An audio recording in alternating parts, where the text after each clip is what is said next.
Le livre de Romains, c'est écrit pour ceux qui étaient à Rome. On a souvent dans les épîtres de Paul des situations où vous avez les Juifs et les non-Juifs. Mais à l'église de Rome, c'était un peu particulier, car l'assemblée était faite d'abord par les Juifs messianiques, c'est-à-dire les chrétiens, qui se sont installés à Rome et ils ont commencé à avoir une influence sur les Romains, les citoyens romains, qui, eux, après, sont devenus chrétiens. Et donc, vous avez à cette assemblée les Juifs messianiques qui habitaient en Italie et vous aviez également les Romains qui se sont devenus chrétiens, comme dans plusieurs assemblées.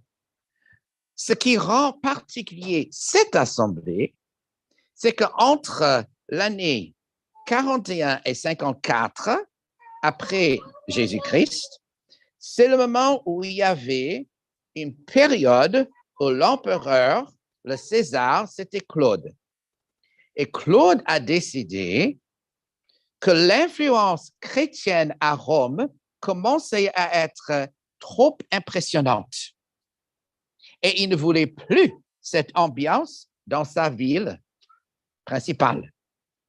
Et donc, on ne sait pas exactement, on pense que c'est autour de l'année 49, 50, mais on avait déjà fait dans le passé, ce n'est pas la première fois, c'est au moins la troisième fois, où ceux qui habitaient là ont expulsé les Juifs.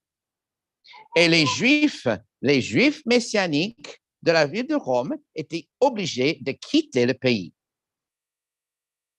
Et donc, on se trouve dans une assemblée où tout ce qui restait, c'était les nouveaux chrétiens. Les Romains qui ont accepté de devenir chrétiens. Mais imaginez bien, probablement, ce n'est pas certain, mais probablement, les chefs dans l'assemblée, c'était les Juifs messianiques qui étaient là depuis longtemps et qui étaient là pour enseigner les plus jeunes dans la foi. Mais maintenant, eux, ils doivent quitter le pays. C'est justement de cela que ça parle. Nous avons au moins, il y a Suétone, un historien qui parle de cet événement, mais c'est aussi dans la Bible. Si vous voulez bien regarder avec moi dans les Actes, juste un instant, Actes, chapitre 18. Je ne veux pas entrer trop en détail ce matin, ce n'est pas le but de l'étude, mais Actes chapitre 18, en parlant d'Aquilas et Priscille, verset 2, Paul, il arrive à Corinthe, ce n'est pas à Rome, c'est à Corinthe, en Grèce. Et il y trouva un juif du nom d'Aquilas, originaire du Pont, récemment arrivé d'Italie, de Rome, avec sa femme Priscille, parce que Claude, voilà le César, l'empereur Claude, avait ordonné à tous les Juifs de s'éloigner de Rome. Et voilà la situation. Mais après un certain temps, le prochain a dit non, non, non, ça ne va pas comme ça. Et les Juifs avaient le droit de revenir à Rome. Quand Paul écrit la lettre aux Romains, les Juifs qui étaient censés être expulsés sont maintenant de retour. Pensez un instant à l'assemblée que vous avez. Vous avez certainement, au moins je pense, ceux qui étaient les plus mûrs dans la foi, les Juifs messianiques, ils avaient une certaine façon de faire le culte, de faire les choses dans la semaine pour l'assemblée. Oh, je ne sais pas. Peut-être eux, ils ont insisté à chanter en hébreu. Mais une fois qu'eux, ils étaient partis, tous les Romains ont dit, mais tu sais, pourquoi est-ce qu'on chante en hébreu, nous? Ils ne sont plus là. Nous allons chanter en latin. Mais maintenant, ils reviennent. Est-ce que ces chefs, ces leaders de l'Église, est-ce qu'eux, ils vont reprendre? Et dans ce cas, on va remettre en place ce qu'ils faisaient avant. Ou est-ce que ceux qui ont dit, mais depuis 2 ou 3 ans, on le fait maintenant comme ça, hein? Vous devez vous habituer à notre façon de le faire. Et c'est là où vous avez une assemblée bien mixte. Qu'est-ce que vous faites dans une telle situation?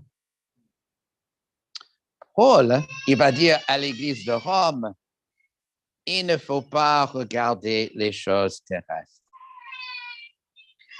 Le problème qui existait entre les Juifs et les non-Juifs, est-ce que vous êtes un vrai Juif? C'était toujours basé sur des choses physiques, surtout la circoncision. Est-ce que vous êtes circoncis? Vous êtes vrai Juif. Vous êtes un prosélyte pour devenir Juif? Est-ce que vous êtes circoncis? Et Paul va complètement changer cette discussion en Romains 8. En Romains 8, il va parler de cette situation, mais moi, juste pour un instant de plus, au lieu de regarder Romains 8, aujourd'hui, nous allons regarder plusieurs épîtres, mais toujours des épîtres charnelles, terrestres, physiques, dans presque chaque lettre.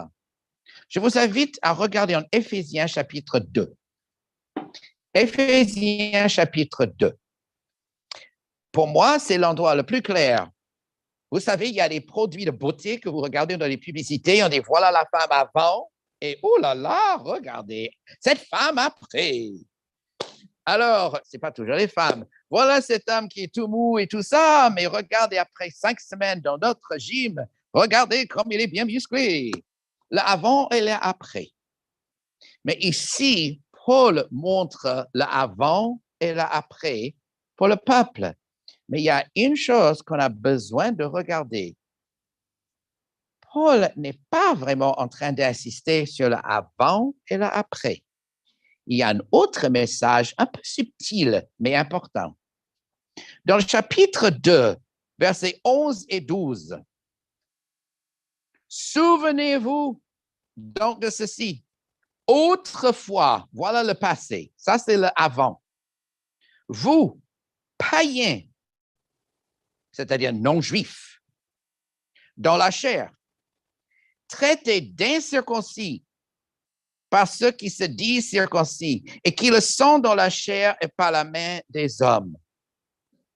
Vous étiez en ce temps, regardez leur situation, sans Christ, privés de droit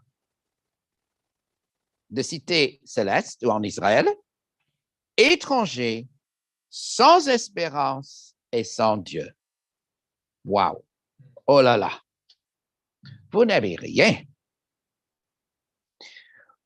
Nous sommes aujourd'hui, comme Aaron a déjà mentionné, nous sommes bombardés par plein d'occasions superficielles. Que faire? Nous allons parler plutôt de ça ce soir. Je voudrais ce matin faire une sorte de base, fondement pour notre foi, pour comprendre bien le contexte de Romains 8. Incirconcis. Mais regardez dans le chapitre 2, verset 11. Voilà le message sublime. Il parle dans cette assemblée de ceux qui sont les vrais Juifs, ceux qui étaient expulsés, parce que si on était un vrai Juif, on était expulsé de Rome. Et l'autre catégorie, les non-Juifs. Et les vrais Juifs qui reviennent peuvent dire il faut faire à notre manière parce que nous sommes les vrais. Mais regardez verset 11. Païens dans la chair, traités d'incirconcis par ceux qui se disent circoncis. Qu'est-ce que ça voudrait dire? Voilà un juif dans la chair qui revient et dit, moi, je fais partie des circoncis. Et Paul est en train de dire, pas si vite. Parce que ce qui compte n'est pas la circoncision dans la chair, mais la vraie circoncision. c'est la circoncision du cœur. Donc, vous, les Juifs dans le domaine physique, qui sommes là en train de dire, regardez-nous, nous sommes les vrais. Paul est en train de dire, pas si vite. Le message que j'ai dit d'être sans Christ, privé de droit, étranger, sans espérance, sans Dieu, ça ne s'applique pas simplement à ceux qui sont les non-juifs physiquement. Ça concerne aussi les Juifs. Ça concerne les deux groupes. C'est une façon que Paul veut travailler l'unité dans l'Assemblée. C'est comme si Paul arrive aujourd'hui et dit, peu importe si vous venez des États-Unis, de France, de l'Ukraine ou autre, vous n'avez pas une raison de dire, mais moi, je suis le vrai. Aucune raison. Ce qui compte, c'est ce qui est à l'intérieur. Et il va adresser ça, et ça explique pourquoi il dit, il faut regarder les différences entre marcher d'une façon charnelle et marcher d'une façon de l'esprit. Est-ce qu'on marche selon notre pédigré à l'extérieur ou qui nous sommes à l'intérieur? Et donc, avant, c'est versets 11 et 12, mais regardez bien, avant de finir, il faut reculer un peu, et le verset 2 et 3 du chapitre 2, toujours en Éphésiens, verset 2, il parle de ce peuple.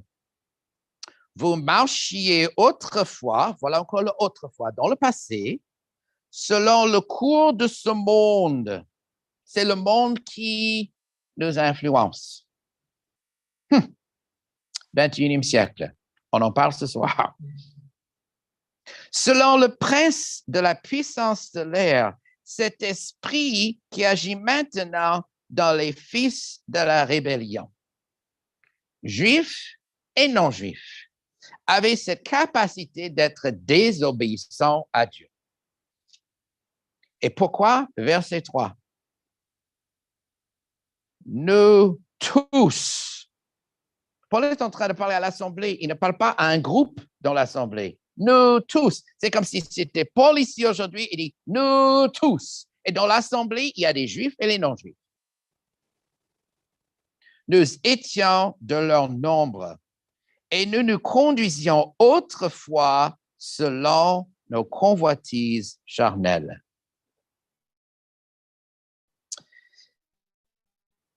Ma nature, mes convoitises, c'est je le vois et je le veux.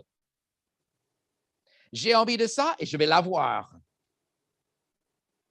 Je pense à moi, mes envies, mes désirs et je vais les satisfaire.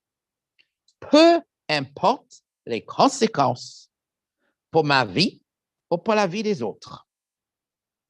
Voilà l'homme charnel. Ça n'a rien à voir avec le fait d'être juif ou non juif. Ça peut nous toucher tous. Mais heureusement, Éphésiens 2, il dit, mais là après, c'est versets 13 à 15. Mais maintenant, en Christ Jésus, vous qui autrefois étiez loin,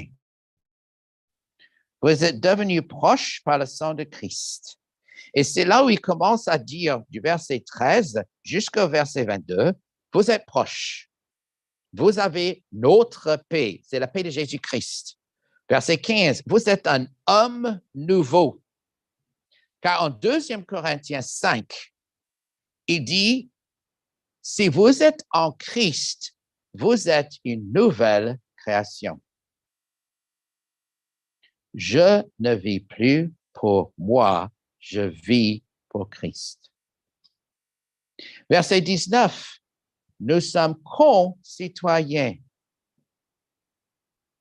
Nous sommes membres de la famille de Dieu et nous sommes avec Christ Jésus. Pas selon l'endroit où on est né. Mais, verset 22, pour le finir, en lui, vous aussi, vous êtes édifiés ensemble pour être une habitation de Dieu en esprit. Voilà la situation où Paul est en train de dire à l'Assemblée, on ne regarde pas l'extérieur. On ne regarde pas votre classe sociale. On ne regarde pas votre niveau d'éducation. On ne regarde pas les choses à la surface. On regarde le cœur. Et donc, Romains chapitre 8. Je voudrais, dans les quelques minutes que j'ai, je vous laisser. Je vous promets, quand j'étais en train de regarder le passage depuis un certain temps, je n'avais pas du tout l'intention de faire comme ça, mais en fait, il y aura 4 points. Mais ce n'est pas pour être prédicateur, il faut avoir les 3 points. En fait, il y en a 4. Mais c'est parce que le chapitre, pour moi, pour me souvenir de l'importance du chapitre, il y a 4 situations. Car quand quelqu'un me dit, Robert, tu dois marcher selon l'esprit, je dis, chouette! Qu'est-ce que cela veut dire? Chapitre 8, versets 1 à 17 nous donne quand même des indications. Et là, il faut dire, dès le départ, on ne peut pas parler du fait de marcher selon l'esprit sans parler du fait d'être en Christ. Les deux sont interchangeables. Vous ne comprenez pas ce que c'est, marcher selon l'esprit? Alors, est-ce que vous pouvez mieux comprendre être en Jésus-Christ? Voilà. Mais le chapitre va expliquer pourquoi. Premièrement, vous voyez dans le verset 2 du chapitre, en effet, la loi de l'esprit. C'est quoi cette loi de l'esprit? C'est la vie en Christ Jésus. Et c'est cela qui m'a libéré de la loi du péché et de la mort. La vie en Jésus-Christ égale la loi de l'esprit. Premièrement, nous allons aller vers verset 6. Il va parler des tendances de la chair et les tendances de l'esprit. Donc, premièrement, je vous suggère, pour marcher dans l'esprit, il faut avoir les tendances de l'esprit. Verset 6, il dit, si vous avez les tendances de la chair, c'est la mort, mais celle de l'esprit, c'est la vie et la paix. Vous cherchez la vie? Vous cherchez la paix? Ça se trouve quand on marche selon l'esprit. Mais de marcher selon l'esprit, c'est d'avoir les tendances de l'esprit. Quand quelqu'un parle des tendances, qu'est-ce que cela veut dire? Si quelqu'un dit, mais j'ai tendance, si quelqu'un qui me fait un petit coup de poisson quand je suis en train de conduire, j'ai tendance à me mettre en colère. Quelqu'un dit, hey, écoute, on va aller au lit maintenant. Il dit, non, non, j'ai tendance à me coucher tard. On comprend bien l'idée des tendances. C'est-à-dire, je suis plus vers ça. On peut avoir des bonnes tendances ou on peut en avoir des mauvaises. S'il y a juste un morceau de jambon qui reste sur le plat, vous avez faim, moi aussi. Moi, j'ai tendance à prendre le jambon. Ce que nous faisons aujourd'hui, ce n'est pas un hasard. Petit à petit, on arrive à voir notre routine, notre façon de faire. Nous arrivons à voir nos tendances. Et si nos tendances vont plutôt vers la chair, petit à petit, nous avons besoin de faire l'effort de changer ses tendances dans la bonne direction. Quelqu'un qui a l'habitude de se coucher à 2 heures du matin ne va pas tout d'un coup dire « Oh, c'est fantastique de me lever à 6 heures et aller au lit à 8 heures le soir. » Ça prend un certain temps. Mais notre but, c'est de nous tendre vers l'Esprit de Dieu. Deuxièmement, c'est Colossiens. Je vous ai dit, on allait voir tous les épîtres de Paul. Colossiens, parce que c'est partout. C'est toujours le même message pour Paul. Deuxièmement, c'est en Colossiens, chapitre 3, verset 1. Un passage assez bien connu. Si bien connu que je ne peux pas le trouver. C'est pas vrai. Chapitre 3, le verset 1. Si donc, vous êtes ressuscités avec le Christ, cherchez les choses d'en haut, où le Christ est assis à la droite de Dieu. Verset 2. Pensez à ce qui est en haut et non ce qui est sur la terre. Ce n'est pas simplement d'avoir les tendances, c'est aussi de regarder notre perspective. Où est-ce que je suis en train de regarder? Quand je pense à ce que je vais faire de ma journée aujourd'hui, quelle perspective? Est-ce que je pense à « ça serait bien, tu sais, je suis un peu fatigué, s'asseoir, ça serait chouette de mettre dans le fauteuil et de regarder un film. » Pourquoi est-ce que vous êtes arrivé à cette décision? Est-ce que c'est basé sur une perspective charnelle et une perspective céleste? Je ne suis pas en train de dire que ce n'est pas bien de regarder un film. Écoutez bien. Mais quel est le raisonnement? Quelle est ma perspective? Ma perspective doit être de regarder en haut, de regarder le Christ. Et de cette manière-là, je vais faire ce qui est correct.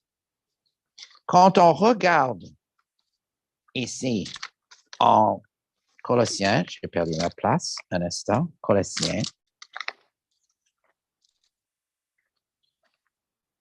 On continue un peu, verset 5 de Colossiens 3. Faites donc mourir votre nature terrestre. Voilà, marchez selon le côté charnel. Mais ce verset 5, l'inconduite, l'impureté, les passions, à ma connaissance, c'est la seule fois que ce mot est utilisé, et c'est dans le sens négatif, que moi, je suis passionné par telle et telle chose. C'est-à-dire, cette chose a pris mon attention. Passionné pour le Christ, si vous êtes toujours en train de regarder, oh, pourquoi pas? Mais ce mot passion, c'est plutôt utilisé pour le fait que moi, je suis tellement pris par je suis sous l'emprise de telle et telle chose. Les mauvais désirs et la cupidité qui est une idolâtrie. Mais comment? Et c'est pour cela que vient la colère de Dieu sur les rebelles. Mais il dit, vous marchiez comme ça autrefois. Mais dans le contexte, on a déjà dit dans le verset 1, si je ne veux pas tomber dans ce piège, verset 5, la nature terrestre, j'ai besoin d'avoir une autre perspective. J'ai besoin de regarder en haut. Quand quelqu'un nous demande de faire telle et telle chose ou telle et telle chose, et quelquefois, le côté terrestre dit, j'ai pas envie. Mais peut-être ce côté serait pour la gloire de Dieu. Et je dis, je suis disponible. Car moi, j'ai changé ma perspective. Troisièmement, Merci Christophe. Il a déjà lu le verset. Pour regarder une autre lettre de Paul, c'est en Philippiens chapitre 2. J'ai besoin d'avoir ici, je dois assurer que moi, j'ai des tendances, j'ai la perspective, mais troisièmement, je dois faire attention à mes pensées. Et en Philippiens chapitre 2, les versets que Christophe a bien lus ce matin. Donc, Christophe, est-ce que tu veux relire très fort versets 5 à 8, juste à 8, 5 à 8, Philippiens 2.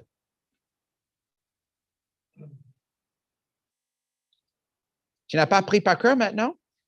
Ayez en vous les sentiments qui étaient en Jésus-Christ, lequel, existant en forme de Dieu, n'a point regardé comme une proie à arracher de égal avec Dieu, mais s'est dépouillé lui-même en prenant une forme de serviteur, en devenant semblable aux hommes. Et ayant paru comme un simple homme, il s'est humilié lui-même, se rendant obéissant jusqu'à la mort, et même jusqu'à la mort de la croix. C'est pourquoi aussi Dieu l'a souverainement élevé et lui a donné le nom qui est au-dessus de tout nom, afin qu'au nom de Jésus, tout genou fléchisse dans les cieux, sur la terre et sous la terre, et que toute langue confesse que Jésus-Christ est Seigneur, à la gloire de Dieu le Père. Quelle est notre mentalité, nos pensées?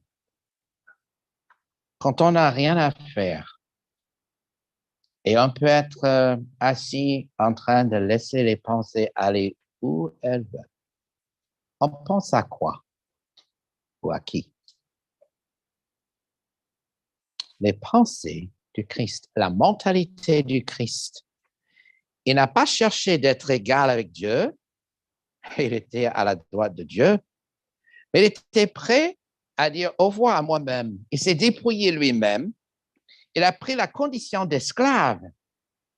Il n'avait pas besoin de le faire. Il est devenu semblable aux hommes. Et écoutez-moi bien, en comparaison avec le fait d'être Dieu, nous les hommes, c'est pas terrible. Peut-être à côté d'un animal, peut-être on est superbe, mais si on me met, et n'importe qui ici, à côté de Dieu, on est minable. Mais Jésus était prêt à devenir et être un simple homme, et même de servir les hommes, donc d'être esclave. Et il s'est humilié. Obéissance. Voilà la mentalité que moi, je devrais avoir. Et si je ne l'ai pas, j'ai encore les tendances, je dois essayer d'aller dans cette direction pour être comme Jésus-Christ. Mais quatrièmement,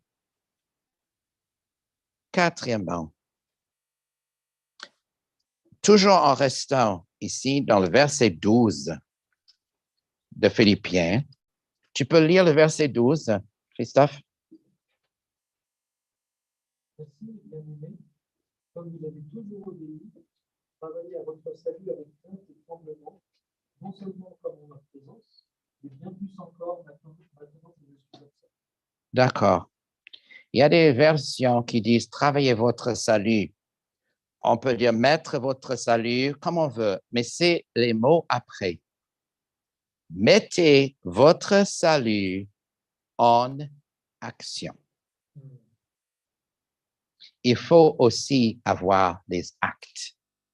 Il faut faire attention, pas simplement à nos tendances, à notre perspective, à nos pensées, mais on peut rester toute la journée avec des bonnes intentions, avec des bonnes pensées, et on dit, oh, c'est superbe de penser à Dieu, on a besoin de faire telle et telle chose, mais on ne le fait jamais.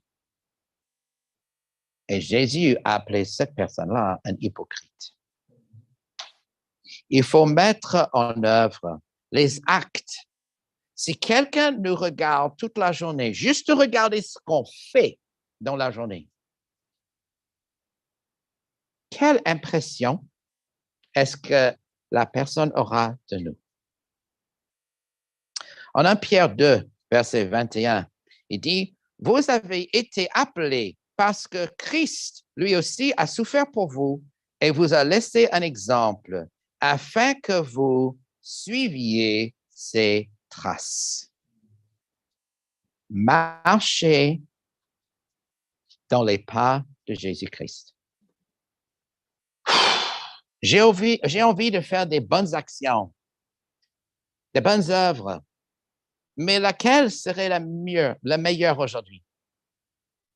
Marchez dans les pas de Jésus-Christ. Mais attention, il y a deux façons de faire ça. Je donne deux exemples. Il y a un papa qui marche à côté de l'eau sur la plage. Et lui, avec ses grands pieds, il fait des empreintes. Et l'enfant marche dans les pas de papa. Et il prend un pas, mais il voit des coquillages, donc il joue avec les coquillages. Et puis, il prend un autre pas comme papa et il joue dans le sable pour faire un petit château. Et papa, il est à 5 kilomètres en avant. Ce petit garçon n'est pas en train de marcher dans les pas de son papa. Il fait semblant. À l'extérieur, il fait exactement ce qu'il faut faire, mais il ne marche pas en cadence avec son papa. Deuxième, on ne voit pas très souvent ici en France, pas forcément, mais il y a un défilé. Il y a la fanfare qui marche dans la rue et vous avez le chef d'orchestre qui, lui, est en train de mettre les genoux très haut et il marche. Et tout le monde derrière lui, il marche avec les genoux très haut et ils le suivent. Voilà, marcher en cadence. Quand on regarde ce que le chef fait ou on regarde ce que quelqu'un dans la fanfare fait, on ne voit pas de différence. Si nous allons marcher dans les pas de Jésus, ce n'est pas de choisir. Je vais faire ce pas-là dans une semaine, peut-être ça m'intéresse. J'ai plein d'autres choses à faire. Je reviendrai, je vais faire le deuxième pas dans 1 an et demi. C'est le fait que je marche et je fais les actions en fonction de notre Seigneur. En Galates, on n'a pas encore mentionné, nous avons la définition des fruits de l'esprit. Il y a une liste de tous les fruits de l'esprit. Mais dans le verset 25, ça c'est verset 22, 24, mais après, il dit le suivant. Si nous vivons par l'esprit, marchons aussi par l'esprit. Vivre selon l'esprit de Dieu, c'est de marcher en cadence avec le Seigneur. Car les tendances de l'esprit sont pareilles que les tendances du Christ. Avant de finir, je voudrais revenir quand même à Romains chapitre 8.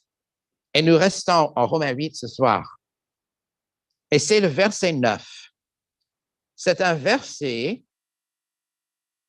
unique dans la parole de Dieu. Verset 9. Pour vous, vous n'êtes plus sous l'emprise de la chair, au voir la nature charnelle, mais sous celle de l'esprit. Nous marchons selon l'esprit. Si, du moins, l'esprit de Dieu habite en vous.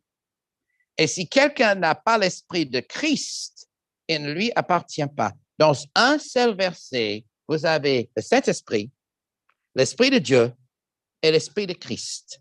Les trois sont interchangeables. Il va dire l'Esprit, mais utilise des termes différents. Moi, je regarde Romains 8 d'abord de cette manière-là parce que très souvent, très souvent, les êtres humains trouvent plus facile de donner leur définition à ce que ça voudrait dire marcher selon l'esprit. En disant c'est marcher selon les sentiments, on n'a pas besoin de regarder au pied de la lettre, mais on fait ce qui nous semble être correct. Ce n'est pas du tout ce qui est annoncé en Romains 8.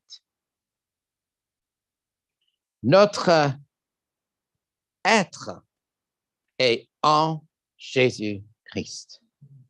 Et Jésus lui-même a dit dans le livre de Jean, il a dit, moi je pars et c'est pour votre bien.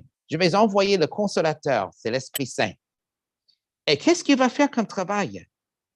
il va vous parler de moi et de ce que je vous ai dit. L'Esprit de Dieu est là pour nous aider à avoir les yeux fixés sur Jésus-Christ. Pourquoi? Une fois dans le passé, et je termine avec, j'étais dans le train, en train de traverser la France. Et j'avais le projet d'aller jusqu'à Lourdes.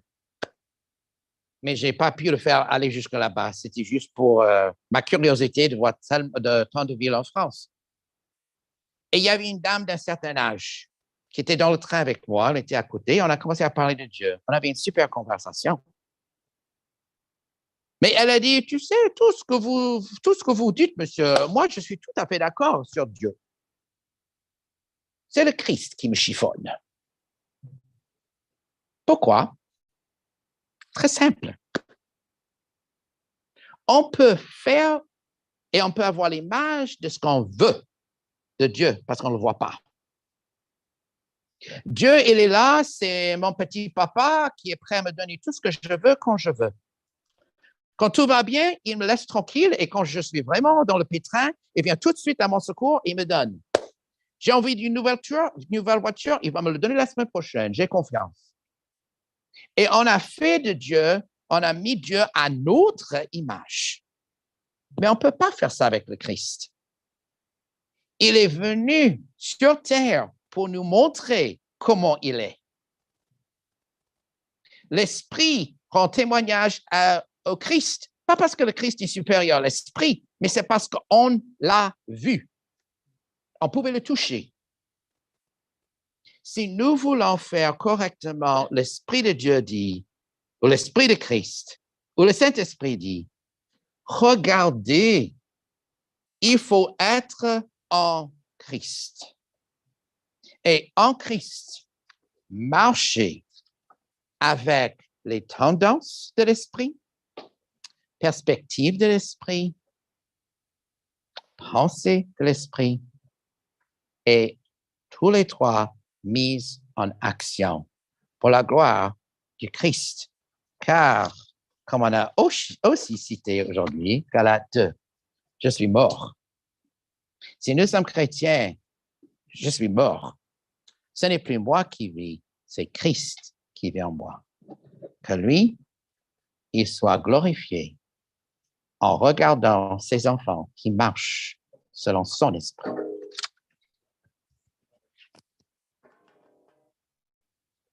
On va se lever pour ce chant.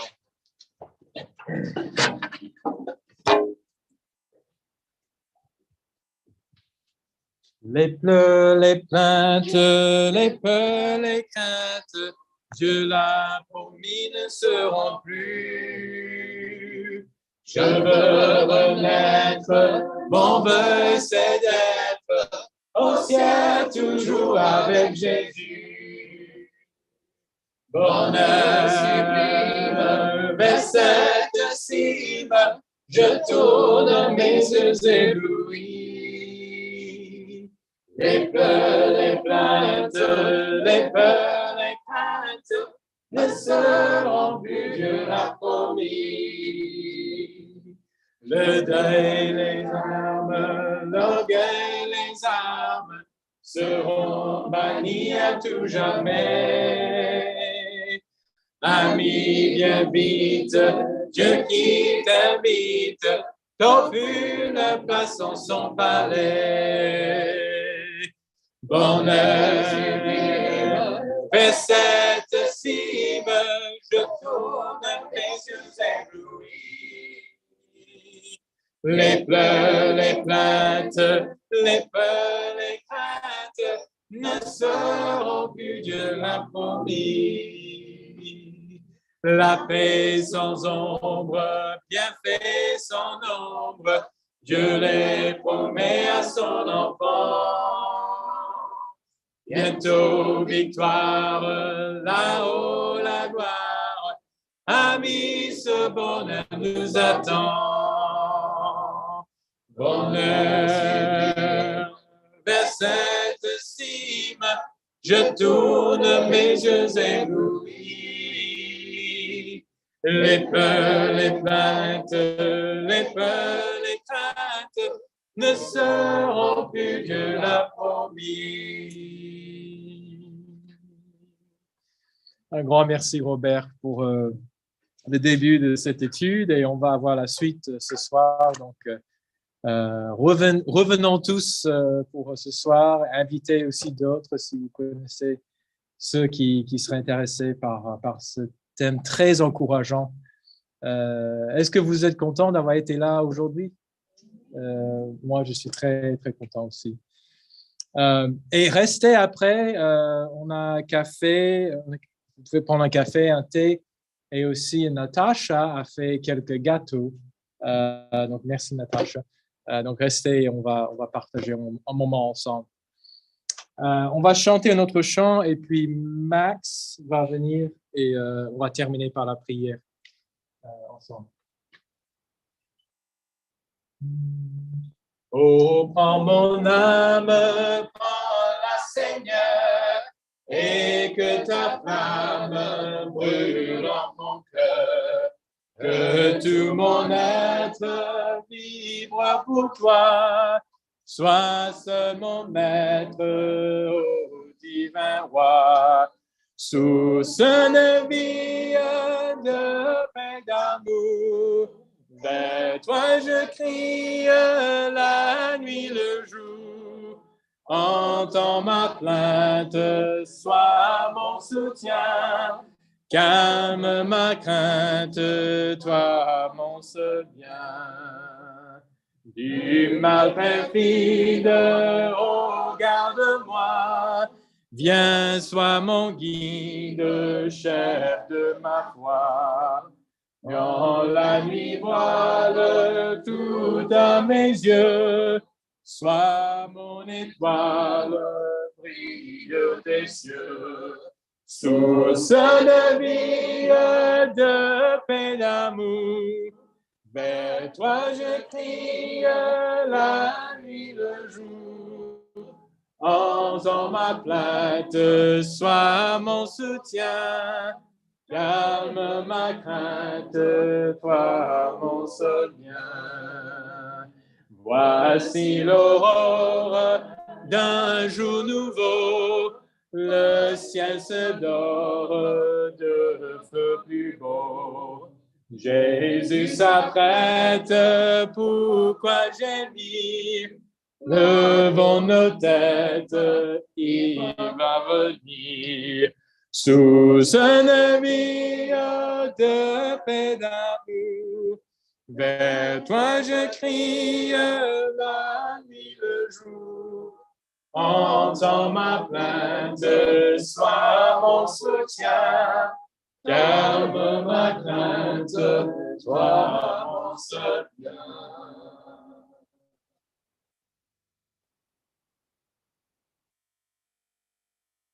Prions. Notre Père, notre Dieu, merci de nous appeler tes enfants. Ce matin, nous venons humblement devant toi pour te remercier pour tout ce que tu as fait dans nos vies et pour tout ce que tu continues à faire. Aujourd'hui, on va prier pour l'Église, que tu nous donnes des cœurs pleins d'humilité et prêts à servir. Et on va prier surtout pour cette petite assemblée, qu'il soit une lumière dans Colmar, en France, et dans un monde qui a tellement besoin de toi. Merci pour ces bienfaits, ton amour pour nous et ta fidélité.